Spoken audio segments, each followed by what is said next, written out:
guys! Welcome back to my YouTube channel. For today's video, alam mo ba kung paano i-set up yung naka-ready dito sa ating withdrawal method sa Pupo? Ayan, you haven't set up a security password yet. There's a risk with withdrawals. Click to set up. So, ang ibig sabihin po niyan guys, kapag pindutin po natin yan is maglalagay po tayo ng password, sariling password natin para walang maka-withdraw ng points natin dito kay Popo. So, tayo lang dahil nga may password tayo. So, hindi lang po maglagay ng password, i-record din po ni Popo yung ating mukha. So, parehas lang po kung paano tayo mag-authenticate kay Popo. Okay, parehas lang po. Ang nadagdag lang is maglalagay tayo ng ating sariling password. So, dito yun makita guys. Ayan, back natin. So, dito sa withdraw. Tap mo yung withdraw. Ayan, so ito yung lalabas. So, kapag i-set up mo na, itap mo lang yung itong arrow. Yan. Ayan, tapos ito yung lalabas. Tap mo yung go to settings. Ayan, pag pindot nyan, ayan, tatakpan ko na lang yung mukha ko. Ayan, so ayan yung lalabas. So, aim with your front face in the viewfinder. So, iharap mo lang yung mukha mo. So, hindi ko siya gawin dahil hindi ko to account and yung main account ko is na-set up ko na.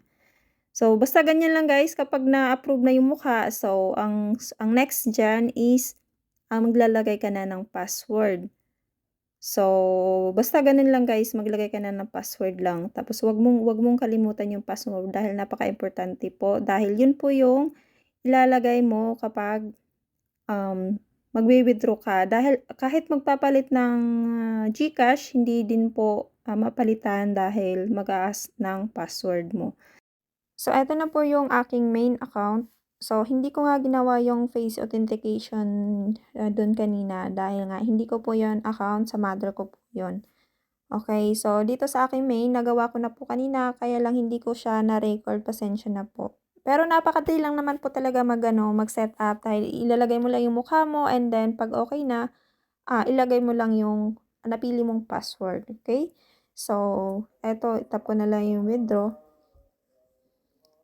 So, halimbawa, palitan ko siya ng GCash dahil nga naka-USDT po ako. So, kahit magpapalit po ng GCash, ayan, ilagay natin sa GCash ito.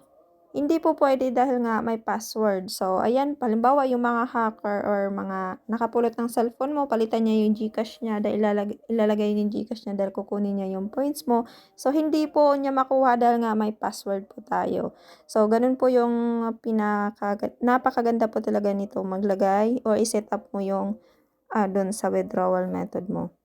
Kahit sa withdraw now, ayan, halimbawa mag-withdraw na po tayo, lalagay natin yung amount, halimbawa $10, and then submit, and then confirm. So, kapag pindutin mo yung confirm, hindi pa din po mako-confirm yan dahil lalabas po yung ating password.